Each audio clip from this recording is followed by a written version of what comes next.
నమస్తే, welcome to 95 news paper వార్తా కార్యక్రమానికి స్వాగతం.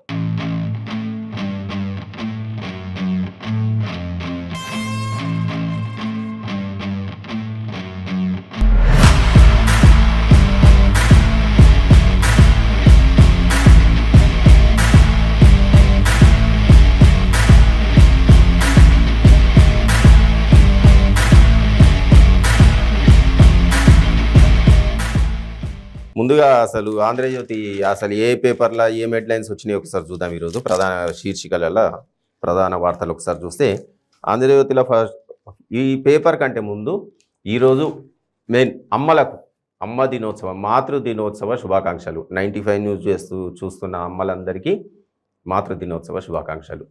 ఈరోజు మదర్స్ డే. దీనివల్ల కనీసం ఏడాదికి ఒక రోజన్నా అమ్మని గుర్తు చేసుకుంటారు, లేకపోతే మొత్తానికి మర్చిపోయేటోళ్ళు ఏమో సమాజంలో ఇప్పుడున్న పరిస్థితులలో. వృద్ధాశ్రమాలు పెంచేసిరు, ఎక్కడ పడితే అక్కడ దాంట్లో జైన్ చేస్తురు. ఈ ఆఫీసులని కోడళ్ళని అంతా ఆగమాగం ఉంది వ్యవస్థ. దీన్ని 6 నెలలు చేయాలి కంటిన్యూ, వారానికి 3 రోజులు అమ్మ దినోత్సవం చేయాలని చెప్పి గవర్నమెంట్ చెప్తే అప్పుడు అమ్మలకు కొద్దిగా ఏమైనా గౌరవం పెరుగుతుందేమో చూడాలి.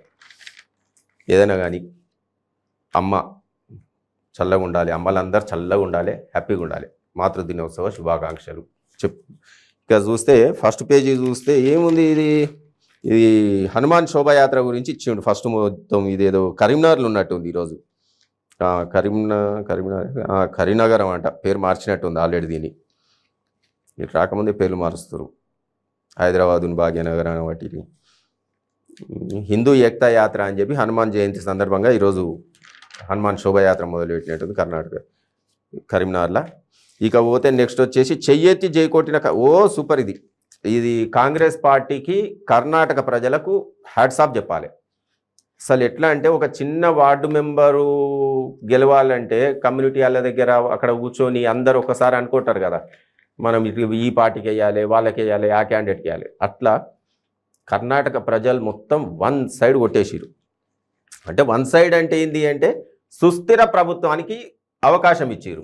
ఈ ఎమ్మెల్యేలు ఏమైపోతుంది ఇప్పుడు, ఆయనకు 120, 110, 224, 113 రావాలి కదా, 113 కాకుండా 112 వేసిరు, 112 వచ్చినాయి. ఇప్పుడు ఇక జేడీఎస్ ఆయన సింగపూర్ పోయిండుగా, ఇంక అందరు సింగపూర్ పోయి క్యాంపు పెట్టాలి. అక్కడ అన్ని ఇప్పుడు మనమేమో అభిమానంతో ఓటేస్తాం. కాంగ్రెస్ పార్టీకి వేయాలనో, టీడీపీకి వేయాలనో, లేకపోతే బీజేపీకి వేయాలనో, లేకపోతే బీఆర్ఎస్కి వేయాలనో, ఇంకో కమ్యూనిస్ట్కి వేయాలనో అభిమానంతో వేస్తాం. మనం వేసిన తెల్లారే ఈ మెజార్టీ ఏం చేస్తుంది, ఇప్పుడు సరిగ్గా మెజార్టీ రాలేదనుకో, ఇక అమ్మకాలు కొనుగోలు మొదలు పెడతారు. అందుకే అసలు ఎమ్మెల్యేలకు అమ్మకాలకు కొనుగోళ్లకు ఏ మాత్రం ఛాన్స్ ఇవ్వకుండా సుస్థిర ప్రభుత్వానికి ఛాన్స్ ఇచ్చారు. అందుకే కర్ణాటక ప్రజలకు సల్యూట్ చెప్పాలి. అది ఏ రాష్ట్రమైనా సరే, ఏ ప్రభుత్వానికి ఏ పార్టీకి వేసినా సరే, అది కాంగ్రెస్ పార్టీ ఉండని, బీజేపీ ఉండని, కమ్యూనిస్ట్ ఉండని, ఇంకేదన్నా ఉండని, కానీ పర్ఫెక్టు సుస్థిర ప్రభుత్వం ఏర్పాటయ్యేటట్టు హంగులు, ఈ కొనుగోలు, అమ్మకాలు, ఎమ్మెల్యేలు ఇవేం ఛాన్స్ ఇవ్వకుండా ఓ గవర్నమెంట్ని ఏర్పాటు చేస్తే వాళ్ళు ఏం చేయాలన్నా ధైర్యంగా నిర్ణయం తీసుకోగలుగుతారు. అది ఏ గవర్నమెంట్ అయినా సరే. అట్లా వీళ్ళు మంచిగా ఇచ్చారు. మోడీ శ్రమ వృధా, బీజేపీకి తప్పని ఘోర పరాభవం. దక్షిణాదిన మళ్ళీ ఒకే ఒక్కటి ఉండే, కర్ణాటకలో ఒక్క దగ్గరనే అధికారంలో ఉండే కాంగ్రెస్, బీజేపీ అంటే ఉత్తర మన సైడు, సౌత్ సైడ్. ఇప్పుడు ఏమైపోయింది, ఆ ఒక్క కర్ణాటక కూడా పోయింది. ఇంకా తెలంగాణలో ఇక మేము వస్తాం అంటుంది బీజేపీ. కానీ ఎక్కడైనా సరే ఓ తుఫాను, వాయుగుండం వచ్చినప్పుడు చెప్తారు తీరం దాటింది, ఈశాన్యం సైడ్ మలుపు మళ్ళింది, ఇక దాంట్లోకి ప్రవేశిస్తుంది, దీనికి వస్తుంది, వాయుగుండము తీవ్ర వాయుగుండంగా మారింది, ఇవన్నీ ఉంటాయిగా. అట్లనే ఈ తుఫాను కూడా నెక్స్ట్ వచ్చి జరగబోయే ఏపీ తెలంగాణ మీద ఎఫెక్ట్ కంపల్సరీ ఉంటుంది అంటారు విశ్లేషకులు, చెప్తున్నారు రాజకీయ విశ్లేషకులు. కంపల్సరీ ఉంటుంది అని, ఉండొచ్చు కూడా. ఎందుకు అంటే ఇక్కడ ఈ కర్ణాటకకు తెలంగాణ, ఆంధ్రప్రదేశ్కు అవినాభావ సంబంధాలు ఉన్నాయి, బంధుత్వాలు ఉన్నాయి పబ్లిక్ల మధ్యన. ఇప్పుడు రాయలసీమ మొత్తము కర్ణాటక బార్డరు, అనంతపూరు, ఈ బళ్ళారికి బార్డరు ఇది ఉంది కదా, గుంతకల్లు, ఇవన్నీ కర్ణాటక బార్డరు. వాళ్ళకు అటు బంధుత్వాలు ఉంటాయి, వాళ్ళు వస్తుంటారు, వీళ్ళు పోతుంటారు, వీళ్ళు వస్తుంటారు, వాళ్ళు పోతుంటారు. ఇప్పుడు కాంగ్రెస్ పార్టీ కోటేసిరు కాబట్టి ఆ ఎఫెక్ట్ ఇక్కడ బంధుత్వాల మీద కూడా పనిచేస్తాయి. ప్లస్ ఇటు సైడ్ వస్తే తెలంగాణకు వస్తేనేమో యాదగిరి, గుల్బర్గా, ఈ బార్డర్లు వాళ్ళకు తెలంగాణ పబ్లిక్కు బంధుత్వాలు ఉన్నాయి. అవే కాకుండా కర్ణాటకలో నివసించే ఏపీ పబ్లిక్ కూడా కాంగ్రెస్కు చేయగొట్టారు. అంటే వాళ్ళకు ఆవేశం ఒకటి ఉన్నట్టుంది, ఈ ఏపీకి అన్యాయం చేసింది బీజేపీ అని, అటువంటిది ఏమన్నా ఉందో ఏమో, అది కూడా ఒక ఫ్యాక్ట్ కావచ్చు. దాంతో మొత్తం వన్ సైడు కాంగ్రెస్కి వేసారు. ఆ ఎఫెక్ట్ ఇక్కడ ఎందుకు ఉండదు? ఉంటుంది. లేదు అని చెప్పుకోవడం బయట నుంచి అంటే లోపల భయం ఉన్నా అని బయట చెప్పుకునేట్టు, అందుకే మనకు వస్తుంది లేదు అని, ఉండదు అని. కానీ కంపల్సరీ ఉంటుంది అని విశ్లేషకులు అంటారు. విద్వేష వ్యాఖ్యలతోనో దుర్భాషలతోనో కాకుండా ప్రజల మీద ప్రేమతో ఎన్నికల్లో ప్రచారం చేశాం. ప్రజా సమస్యలను లేవతెత్తుతూ సానుకూల ప్రచారం సాగించాం. ఇది నాకు చాలా సంతోషాన్ని ఇచ్చింది. నిన్న రాహుల్ గాంధీ చెప్పిండు, కర్ణాటక ప్రజలకు ధన్యవాదాలు చెప్పిండు, మేము చెడు మీద గెలిచినాము అని. చెడు మంచో కానీ పబ్లిక్ మాత్రం మంచి సుస్థిర ప్రభుత్వానికి అవకాశం ఇచ్చారు.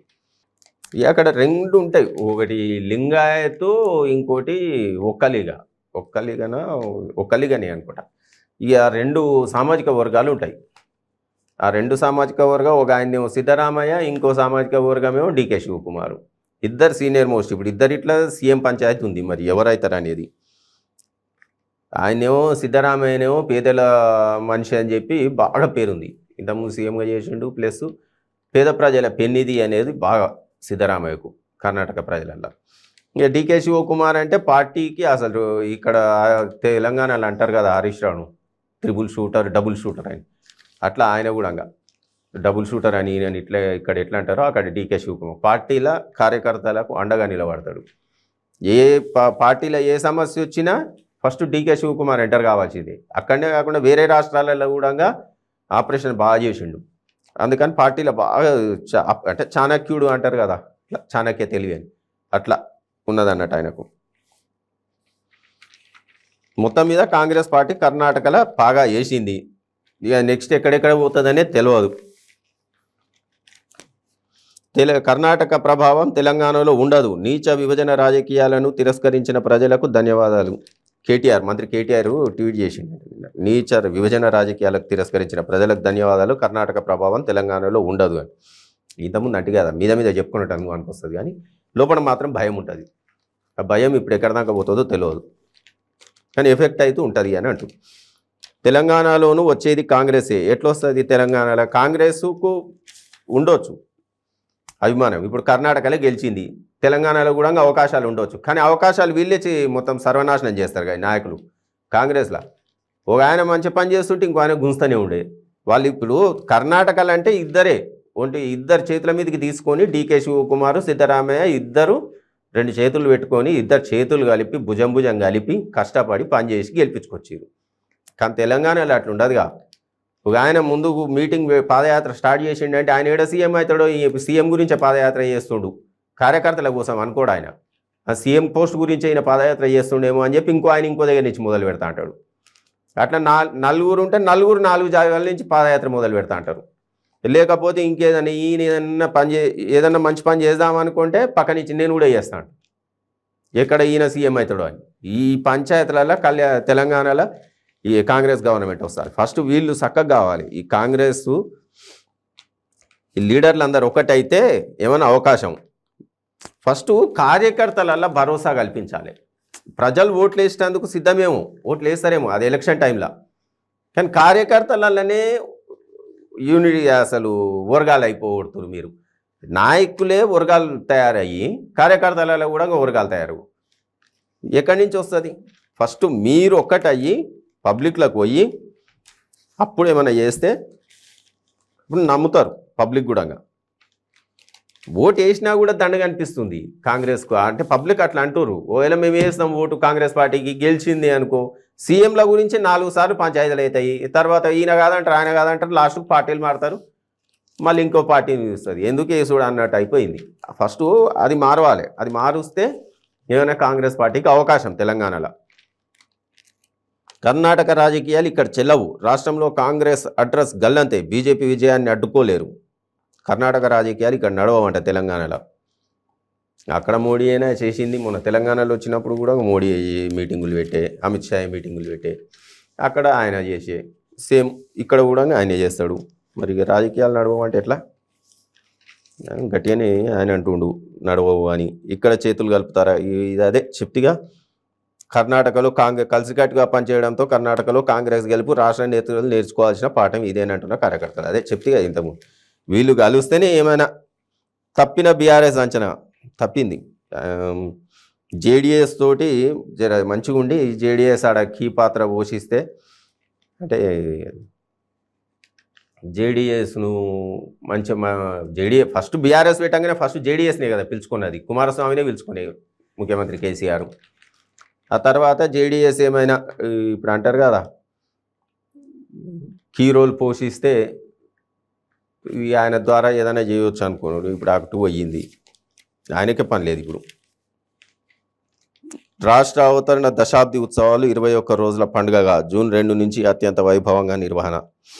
తెలంగాణ ఆవిర్భావ దినోత్సవాన్ని 21 రోజుల పండుగ చేయాలనంట ముఖ్యమంత్రి కేసీఆర్ చెప్పేసిండు. జూన్ 2 నుంచి అత్యంత వైభవంగా చేస్తారంట. చేసుకోవాలి, మన తెలంగాణ కొట్లాడి సాధించుకున్న తెలంగాణలో పండుగ చేసుకోవాలి. ఎందుకు బరాబర్ చేసుకోవాలి. 21 రోజులు చేయాలనంట, మంచిదే. బడుల ఫర్నిచర్ టెండర్ చెర్లపల్లి జైలుకి ఇవ్వదు, హైకోర్టులో పిటిషన్, స్టేకు ధర్మాసనం నిర్ధారణ.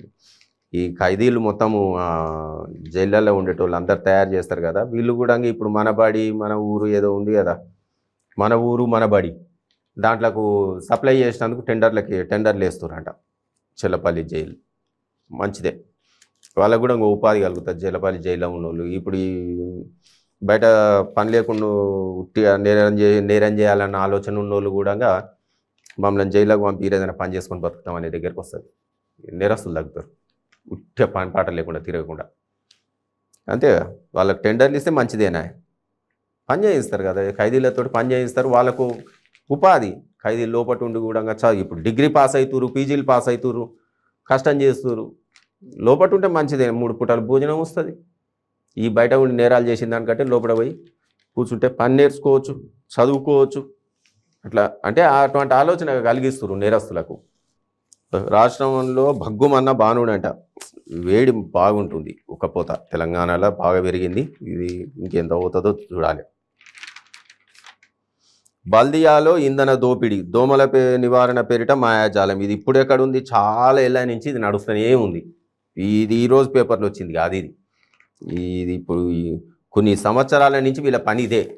ఏమైనా డీజిల్ పోస్తే పొగ వస్తుంది దాంట్లో నుంచి, ఆ పొగతోటి దోమలు పోతాయి అని చెప్పి ఫాగింగ్ అని చెప్పి తిరుగుతుంటారు. ఒక్కరోజు చేసిరంటే మళ్ళీ 2 నెలల దాకా మళ్ళీ గలీలకు కూడా కనిపించారు, అసలు ఆ ఏరియా కూడా రారు. కానీ పోయి బుక్ చెక్ చేస్తే మాత్రం 4 రోజులకు ఒకసారి ఆ కాలనీలో ఫాగింగ్ చేసినట్టు ఉంటుంది లిస్టు. నెల మొత్తంలో మా అంటే ఒక 5 రోజులు తిరుగుతారో వీళ్ళు ఫాగింగ్ పేరు మీద. మిగతా 25 రోజులు రాసిన పైసలు తీసుకొని జేబులు వేసుకోవడే. ఇది ఇప్పటి నుంచి జరుగుతలేదు, ఈ అవినీతి ఎప్పటి నుంచో ఉంది. దీని మీద రాసి వేస్ట్, తినేది వాళ్ళేనా. గ్రేటర్ ఆర్టీసీ డిపోలో కుదింపు, 27 నుంచి 25 అంటే 2 డిపోలు బంద్ చేసినట్టు, మియాపూరు బిహెచ్ఈఏలు 2 డిపోలు బంద్ చేసి ఆ డిపోల నుంచి ఊర్ల బస్సులు తిప్పుతారంట, సిటీ బస్సులు తిప్పరంట. ఇప్పుడు ఆ డిపోలో ఉన్న సిటీ బస్సులు మొత్తాన్ని సిటీలో ఉన్న డిపోలకి ఇచ్చేస్తారంట ఆర్టీసీ.